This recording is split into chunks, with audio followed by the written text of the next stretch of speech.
Simple aja, coba kapok apa enggak gitu coba. Banyak ya. Justru kita lagi ngobrol untuk project selanjutnya. Oh, berarti nggak kapok. Gitu. Oke. Doain ya, mudah-mudahan ya bisa ketemu di Preston lagi ya. 20% nih. Oke, baik kalau gitu kita langsung aja. Suatu hal yang biasa, gampang, simple gitu, kurang menghargai gitu. Wah, kena tantangan dikit, kena pressure dikit, kabur. Nah, ujung-ujungnya adalah worstnya adalah bunuh diri. Nah, makanya sebenarnya isu ini kita mau angkat. Yang pertama adalah support system itu ya.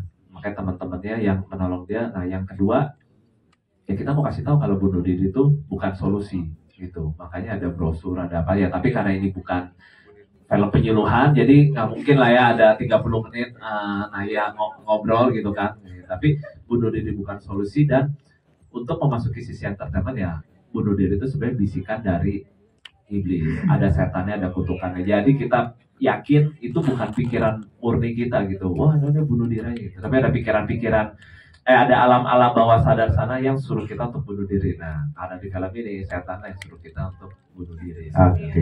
Ya, oke.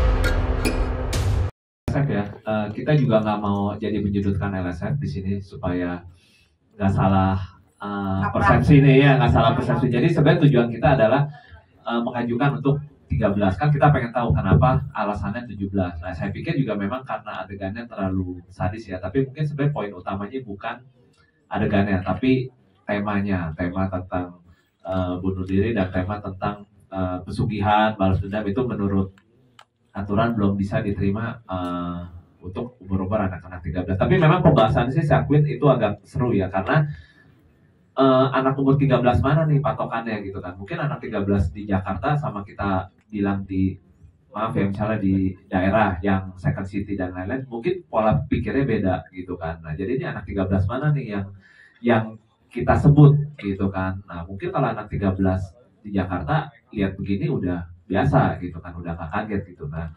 Ya tapi aturan tetap aturan, kita juga nggak bisa seenak-enaknya.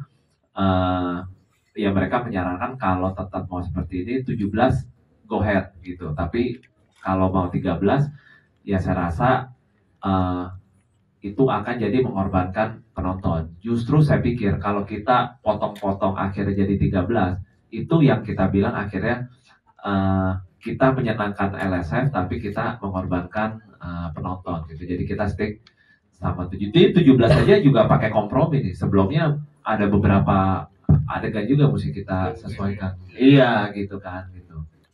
Nah itu pertama. Terus mengenai yang bunuh diri, saya mau sampai dikit juga mungkin supaya nggak mispersepsi ya. Jadi memang cerita bunuh diri ini kan nggak muncul, mau bikin nih Aku Tahu Kapan Kamu Mati 2, temanya apa nih, set nggak langsung yuk kita bikin bunuh diri gitu. Saya ingat banget tuh kita ngobrol bulan Juli 2022 tuh kalau nggak salah tuh gitu kan. Wah itu bolak-balik tuh ada kita mau angkat aja yuk keluarganya Sienna gitu kan, masa lalunya apalagi dia masih SMA darurat, sampai satu titik Lele yakin, saya juga yakin isu adalah bunuh diri. Nah kenapa? Karena bunuh diri ini mungkin isu yang sebenarnya banyak terjadi tapi nggak pernah diangkat.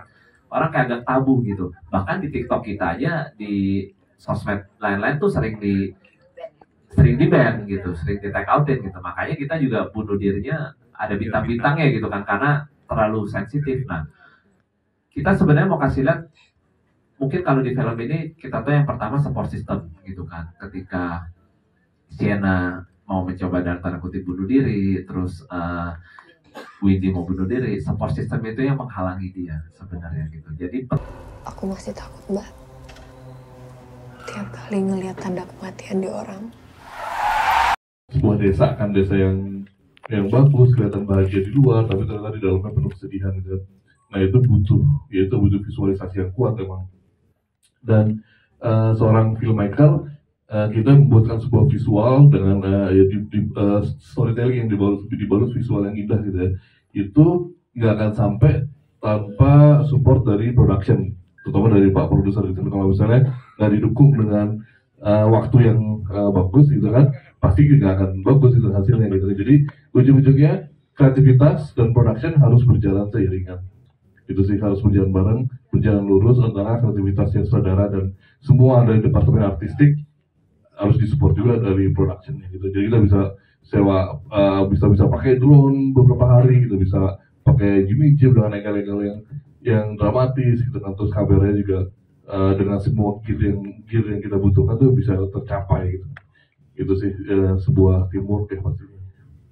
Tanda-tanda orang mati. Gue serius yuk.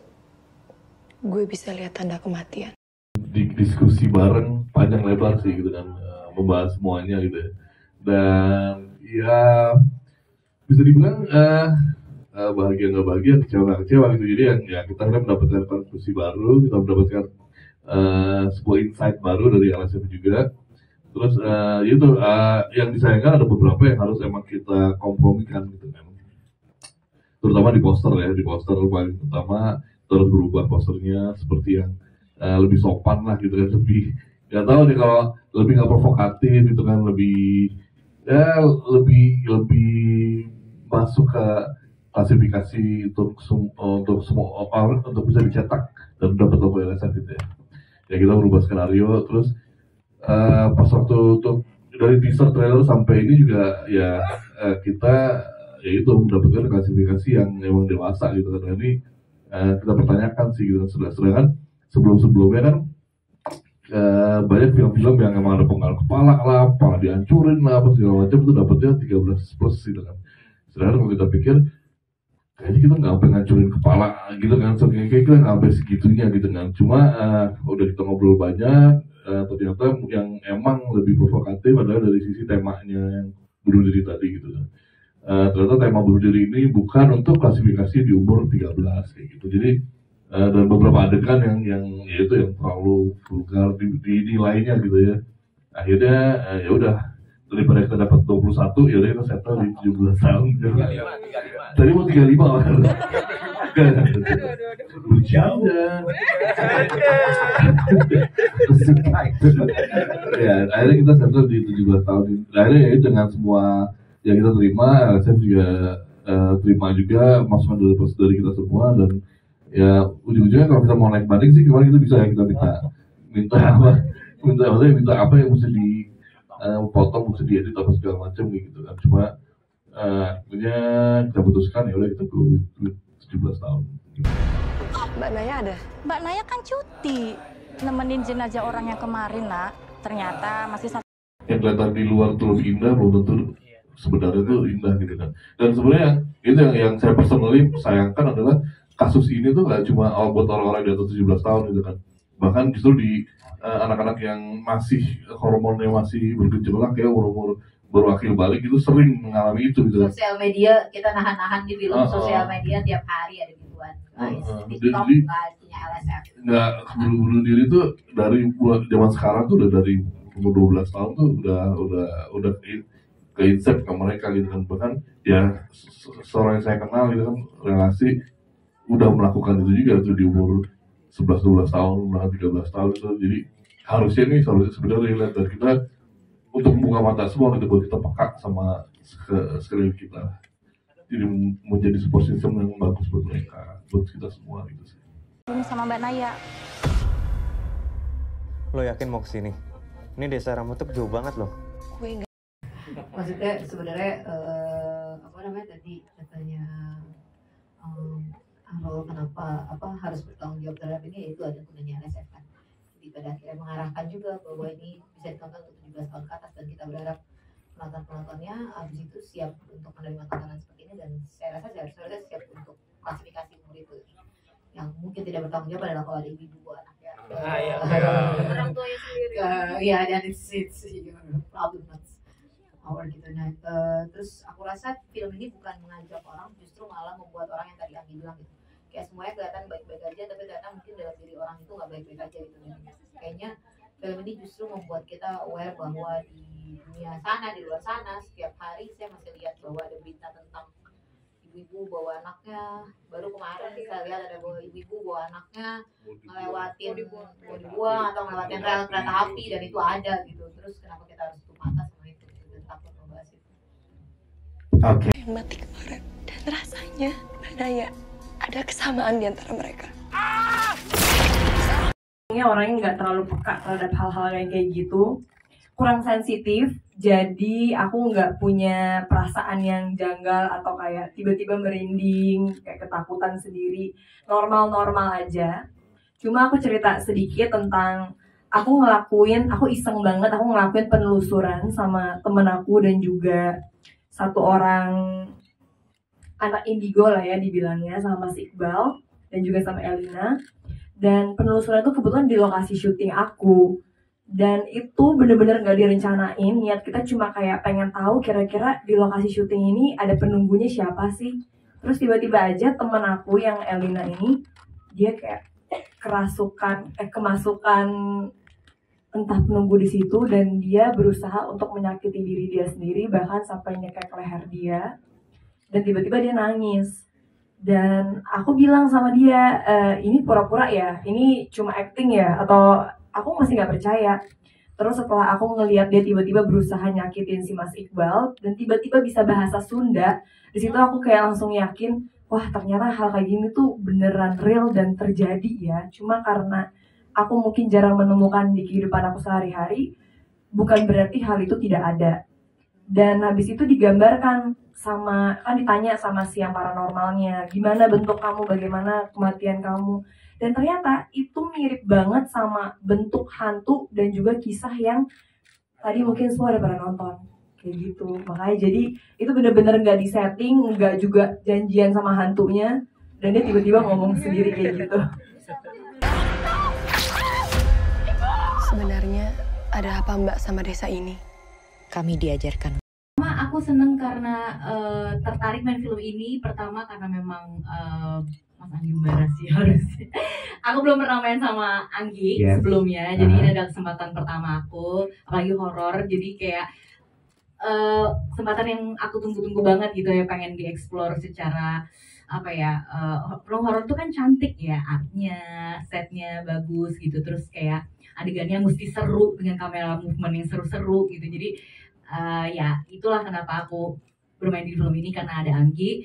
Terus juga Pak Oswin juga dulu kesempatannya dari Unlimited sebenarnya udah pernah nawarin film horor-horor juga, cuma memang kali ini cast-nya yang luar biasa ya. Ada yang Senur, ada juga Ratu Felicia dan Natasha Wilona, ada Mas Arwan dan Giulio juga. Kebetulan Giulio juga kemarin aku nonton filmnya juga gitu. Jadi emang purely pemain dan juga skrip dan sutradara udah kena semua nih gitu, sehingga mempermudahkan aku untuk supaya cinta sama ceritanya gitu. Nah kalau ceritanya sendiri, awalnya psikolog itu memang ya peran yang memang salah satu peran yang aku nantikan juga gitu. Maksudnya pengen dapat peran yang ada di dunia medis dan lain sebagainya. Cuma karena ini psikolognya dosen, jadi mungkin tetap ke pengajar gitu kan, adanya di kelas, adanya di universitas. Dan untuk riset karakter ini tuh sebenarnya di Sydney aku sempat datang ke psikolog beneran. Kalau di sana kan emang general practitioner-nya kan harus ngasih kita surat rujukan gitu. Jadi waktu itu gimana caranya gue mesti masuk ke tempat psikolog ini ya kalau misalnya gue nggak sakit atau kalau misalnya nggak ada surat rujukan. Jadi pura-pura aja gitu telepon ke general practitioner, GP, dokter umum di sana. Terus dokter umumnya bilang dari skala 1 sampai 5, how desperate are you gitu kan. Dari skala 1 sampai 5, seberapa anxiety kamu? Itu saya jawabnya 4, 5. Akhirnya saya dikasih surat rujukan buat masuk ke ruang psikolog. Nah ternyata pas lagi wawancara sama psikolog itu, ya masa saya mau bohong lagi, nggak mungkin kan. Akhirnya saya karena udah berhadapan sama dokter, saya harus real gitu kan apa adanya. Ternyata apa adanya pun saya tetap dibilang perlu ke psikolog. Jadi memang proses dialog itu yang membuat saya lebih memahami dunia psikologi itu sendiri, dan juga lebih belajar untuk bertenang, karena saya kan sebenarnya orangnya nggak tenang. Saya orangnya selalu panik dan selalu dikejar-kejar.